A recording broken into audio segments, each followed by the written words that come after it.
বৃহস্পতিবার ছুটি নিয়ে গ্রামের বাড়ি গিয়েছিলেন, কিন্তু হঠাৎ করে দেশের মানুষের নিরাপত্তার স্বার্থে ডাক আসলে ছুটে যান কর্মস্থলে। সে রাতে আতিয়া মহলের সামনে জঙ্গিদের বোমা বিস্ফোরণে প্রাণ হারান তিনি। মাঝ রাত্রিতে আমার ভাই মারা গেছে। আমি মনে করি স্বাধীনতার জন্য আরেকটা জীবন উৎসর্গ করলাম। মনিরুলের মৃত্যুতে শোকে হতবিহ্বল হয়ে পড়ে গোটা গ্রাম। পরে বাবার কবরের পাশে চিরনিদ্রায় শায়িত হন সাহসী এ পুলিশ কর্মকর্তা। তার বাচ্চাটা এখন এই যে আপনারা দেখতেছেন কান্না করতেছে, তার জন্য সরকার যেন দেখে, তাদের ফ্যামিলিটাকে দেখে। অন্যদিকে একই অভিযানে নিহত আরেক পুলিশ কর্মকর্তা চৌধুরী মোহাম্মদ আবু কায়সরের বাড়ি সুনামগঞ্জ শহরে নতুন পাড়ায়। সুনামগঞ্জের মুক্তিযুদ্ধের সংগঠক চৌধুরী আসদর আলী মুক্তারের 7 ছেলের মধ্যে তৃতীয় আবু কায়সর। নিঃসন্তান কায়সর তার স্ত্রীকে নিয়ে সিলেটেই থাকতেন। মানুষ ছিলেন, উনি চাকরি জীবনে সততার সহিত দায়িত্ব পালন করছেন। গত রবিবার বিকেলে অ্যাম্বুলেন্সে করে কায়সরের মরদেহ তার বাড়িতে পৌঁছলে এলাকা জুড়ে শোকাবহ পরিবেশের সৃষ্টি হয়। আমরা অত্যন্ত মর্মাহত এই আকস্মিক ঘটনায় আমরা আর চাই না আর কোনো মায়ের বুক খালি হোক। এ সময় কায়সরকে শেষবারের মতো দেখতে সুনামগঞ্জ পুলিশ সুপার সহ পুলিশের ঊর্ধ্বতন কর্মকর্তারা উপস্থিত হন।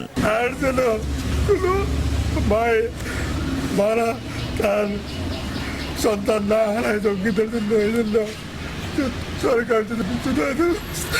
পরে রাতে শহরের কেন্দ্রীয় জামে মসজিদ প্রাঙ্গণে জানাজা শেষে গাজীর দরগা কবরস্থানে তাকে দাফন করা হয়। নুসরাত জাহান সিনথি, আরটিভি। জনগণের উপর আস্থা না থাকায় জঙ্গিবাদের দোহাই দিয়ে ক্ষমতায় থাকতে চায় সরকার, এমন অভিযোগ করলেন বিএনপি স্থায়ী কমিটির সদস্য আমির খুসরো। আর রুহুল কবির রিজভী বলেছেন, উগ্রবাদ সরকারের পাতানো খেলা। রাজধানীর জাতীয় প্রেস ক্লাবে আলোচনায় তারা এসব কথা বলেন। রিপোর্ট করছেন জাহিদ রহমান। বাংলাদেশের স্বাধীনতা সংগ্রাম ও জিয়াউর রহমান শীর্ষক আলোচনার আয়োজন করে জিয়াউর রহমান ফাউন্ডেশন। জাতীয় প্রেস ক্লাবে এই আয়োজনে অভিযোগ করা হয়, দেশের আইনের শাসন ও মানবাধিকার না থাকায় জঙ্গিবাদের উত্থান ঘটছে। জনগণের উপর যার আস্থা নাই তাকে টিকে থাকতে হবে জঙ্গির দোহাই দিয়ে, তাকে টিকে থাকতে হবে উন্নয়নের দোহাই দিয়ে, তাকে টিকে থাকতে হবে আঞ্চলিক সহযোগিতার দোহাই দিয়ে। এ সময় জানানো হয়, ভারতের সঙ্গে অসম চুক্তি বাংলার জনগণ কখনোই মেনে নেবে না। জনগণকে অগ্রাহ্য করে, জনমতকে অগ্রাহ্য করে শুধুমাত্র একটি দেশকে সন্তুষ্ট করার জন্য চুক্তি করতে যাচ্ছে। মানুষেও বলছে যে হঠাৎ করে উগ্রবাদীদের যে তাণ্ডব, এটা সরকারেরই একটি পাতানো খেলা কিনা, এটা কে বলতে পারে। এর আগে রাজধানীর নয়াপল্টনে কেন্দ্রীয় কার্যালয়ে সংবাদ সম্মেলনের আয়োজন করে বিএনপি। এ সময় জঙ্গিবাদকে ইস্যু করে রাজনীতি না করার জন্য সরকারের প্রতি আবারও আহ্বান জানানো হয়। সরকার সর্বদা জঙ্গিবাদ ইস্যুকে জিইয়ে রেখে। জাহিদ রহমান, আরটিভি, ঢাকা। সাম্প্রতিক সময়ে সন্ত্রাসী ও জঙ্গি কর্মকাণ্ডের ঘটনায় গভীর উদ্বেগ জানিয়েছেন প্রধান বিচারপতি এস.কে. সিনহা। তাই আদালত, এজলাস, বিচারক ও বিচারকের বাসভবনে নিরাপত্তা জোরদারের নির্দেশ দিয়েছেন তিনি। লিখিত চিঠির মাধ্যমে এ বিষয়ে প্রয়োজনীয় ব্যবস্থা নিতে সংশ্লিষ্টদের এই নির্দেশ দেন তিনি।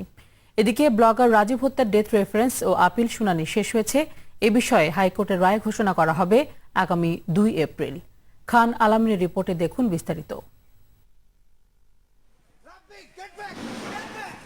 সিলেটের আতিয়া মহলে জঙ্গি দমনে কয়েকদিন ধরেই চলছে সেনা অভিযান। রাজধানীর আশকোনায় নির্মাণাধীন র্যাব সদর দপ্তরের সামনে আত্মঘাতী হামলা, পাশেই গোলচত্বরে বোমা বিস্ফোরণ সহ বেশ কয়েকটি সন্ত্রাসী এবং জঙ্গি কর্মকাণ্ড ঘটেছে কয়েকদিনের ব্যবধানে। এমন পরিস্থিতিতে গভীর উদ্বেগ জানিয়েছেন প্রধান বিচারপতি সুরেন্দ্র কুমার সিনহা। লিখিত এক চিঠিতে তিনি সংশ্লিষ্ট কর্তৃপক্ষকে নির্দেশ দিয়েছেন দেশের প্রত্যেকটি আদালত, এজলাস, বিচারক, বিচারকের বাসভবন, কর্মচারী সহ বিচার সংশ্লিষ্ট সকলের সার্বিক নিরাপত্তা জোরদার করতে।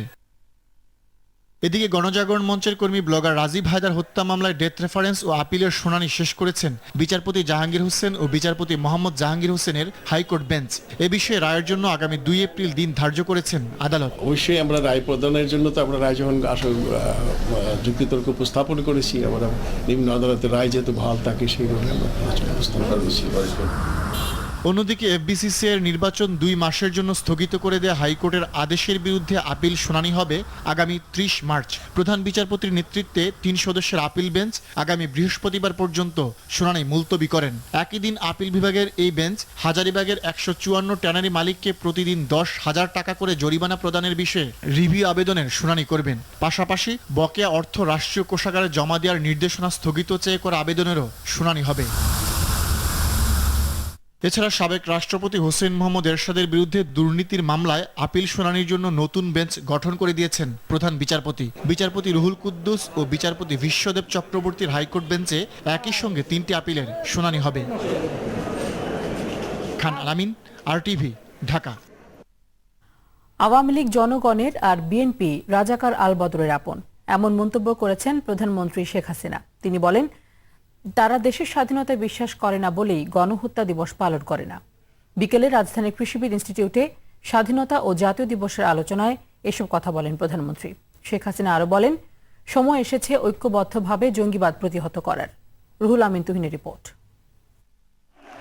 ৪৭তম স্বাধীনতা ও জাতীয় দিবসে আওয়ামী লীগের এই আয়োজনে সভাপতিত্ব করেন প্রধানমন্ত্রী শেখ হাসিনা। বক্তব্যের শুরুতে স্বাধীনতা সংগ্রামে আত্মদানকারী শহীদদের প্রতি শ্রদ্ধা জানিয়ে প্রধানমন্ত্রী বলেন, দেশের সংগ্রাম ও বঞ্চনার ইতিহাস মুছে ফেলতে ৭৫ পরবর্তী সময়ে বিকৃত হয়েছে ইতিহাস। তবে বর্তমান প্রজন্ম প্রকৃত ইতিহাস জানতে পারছে। স্বাধীনতার ঘোষক নিয়েও অহেতুক বিতর্কের নিন্দা জানান প্রধানমন্ত্রী। আমি আজকে একটা অনুরোধ করবো যে কে ঘোষণা দিল না দিল আর কে করলো এই কথা নিয়ে আর আলোচনার দরকারই নাই। আজকে মানুষের কাছে সত্যটা স্পষ্ট। তার থেকেও বড় কথা যে আপনারা জানেন যে হাইকোর্ট রায় দিয়েছে এই স্বাধীনতার ঘোষণা নিয়ে যে বিতর্ক, এই বিতর্কের সমাধান হাইকোর্ট আমাদের উচ্চ আদালতই করে দিয়েছে।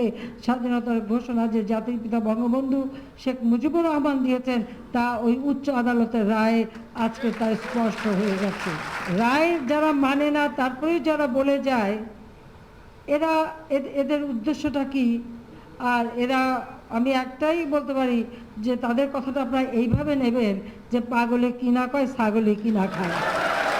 প্রধানমন্ত্রী বলেন, সংবিধান লঙ্ঘন করে যারা ক্ষমতায় আসে তারা স্বাধীনতা ও গণতন্ত্রে বিশ্বাস করে না। বিএনপি জনগণের কল্যাণ চায় না বলেও মন্তব্য করেন প্রধানমন্ত্রী। যারা একদিকে যেমন বাংলাদেশের স্বাধীনতায় বিশ্বাস করে না, অপরদিকে যারা যুদ্ধাপরাধী, গণহত্যাকারী, লুণ্ঠনকারী, অগ্নিসংযোগকারী, মেয়েদের ইজ্জত লুণ্ঠনকারী যারা অপরাধী, এরা এখনো তাদেরকেই আপন মনে করে।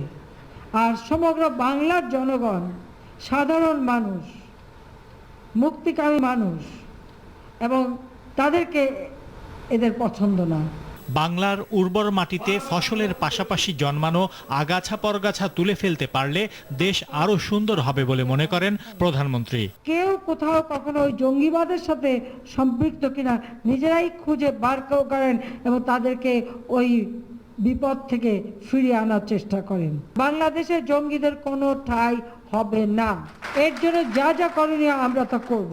2013, 2014 এবং 2015 যখন শুরু করলো, বাংলাদেশের মানুষই প্রতিহত করেছিল। এখনো সময় হয়েছে যে বাংলাদেশের মানুষই এই জঙ্গিবাদ, সন্ত্রাস এবং এই ধরনের অপকর্ম প্রতিহত করবে। বাংলাদেশের নাম শুনলে এখন আর কেউ অবহেলার চোখে দেখে না, বরং সম্মানের চোখে দেখে বলে জানান প্রধানমন্ত্রী শেখ হাসিনা। প্রতিটি পদক্ষেপ নিয়েছেন তিনি। রুহুল আমিন তুহিন, RTV, ঢাকা। এবার অন্যান্য প্রসঙ্গ। অষ্টম শ্রেণী পাস ছাড়া মিলবে না ড্রাইভিং লাইসেন্স, চালকের সহযোগীকে হতে হবে পঞ্চম শ্রেণী পাস। এমন কিছু বিধান রেখে সড়ক পরিবহন আইনের খসড়া 2017 নীতিগত অনুমোদন দিয়েছে মন্ত্রিসভা। আইনে দুর্ঘটনার জন্য শাস্তি আগের মতোই দণ্ডবিধি অনুযায়ী দেয়ার বিধান রাখা হয়েছে। এছাড়া গাড়ি চালানোর সময় মোবাইল ফোনে কথা বলা নিষিদ্ধ সহ 25টি নির্দেশনা দেওয়া হয়েছে। বিস্তারিত জানাচ্ছেন নাজিফ ফরাজি। অদক্ষ চালক আর তাদের সীমাহীন অনিয়মের ফলে সড়ক মহাসড়কে প্রতিদিনই ঘটছে দুর্ঘটনা, দীর্ঘ হচ্ছে মৃত্যুর মিছিল। তাই পরিবহন খাতে শৃঙ্খলা ফেরাতে সড়ক পরিবহন আইন সংশোধনের উদ্যোগ নিয়েছে সরকার। প্রধানমন্ত্রী শেখ হাসিনার সভাপতিত্বে মন্ত্রিসভার নিয়মিত বৈঠকে আইনের খসড়া নীতিগত অনুমোদন দেয়া হয়। এতে ড্রাইভিং লাইসেন্স ছাড়া গাড়ি চালালে সাজা বাড়িয়ে 6 মাস জেল বা 50,000 টাকা জরিমানা, কন্ট্রাক্টরের লাইসেন্স না থাকলে 1 মাসের জেল বা 25,000 টাকা জরিমানার বিধান রাখা হয়েছে। ফিটনেসবিহীন যানবাহনের জন্য সাজা বাড়িয়ে 1 বছর জেল সহ 1 লাখ টাকা জরিমানা করা হয়। ড্রাইভিং লাইসেন্সের জন্য কমপক্ষে ক্লাস 8 পাস হওয়া লাগে। কন্ট্রাক্টর যে তার জন্য 5ম শ্রেণী পর্যন্ত তার লেখাপড়া থাকতে হবে। বেপরোয়াভাবে গাড়ি চালানোর সাজা 2 বছর জেল ও 2 লাখ টাকা জরিমানা। এক্ষেত্রে দুর্ঘটনা ঘটলে 3 বছর জেল ও 25 লাখ টাকা জরিমানা। তবে দুর্ঘটনায় মৃত্যু হলে আগের মতো দণ্ডবিধি অনুযায়ী সাজা হবে। নরহত্যা হয় তাহলে 302 ধারা হবে, অর্থাৎ এটার মৃত্যুদণ্ড শাস্তি। খুন নয় আর কি, তাহলে সেটার জন্য হবে 304 ধারা এবং তার জন্য হলো যাবজ্জীবন কারাদণ্ড। শুধু দুর্ঘটনা যদি হয়, অর্থাৎ র্যাশ ড্রাইভিং এর কারণে যদি কারো মৃত্যু ঘটায়, তাহলে তার জন্য 304-এর বি ওখানে বলছে 3 বছরের কারাদণ্ড হতে পারে। গাড়ি চালানোর সময় মোবাইলে কথা বললে 1 মাসের জেল বা 5,000 টাকা জরিমানা। মহিলা, শিশু, প্রতিবন্ধী ও বয়স্কদের জন্য সংরক্ষিত আসনে বসা সহ 11টি অপরাধের জন্য একই সাজা রাখা হয়েছে।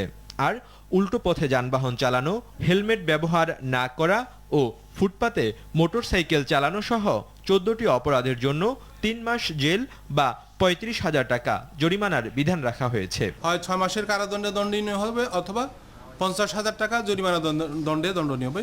ওই অপরাধগুলোর ক্ষেত্রে শুধু উইদাউট ওয়ারেন্ট অ্যারেস্ট করতে পারবে। নাজিব ফরাইজি, RTV, ঢাকা।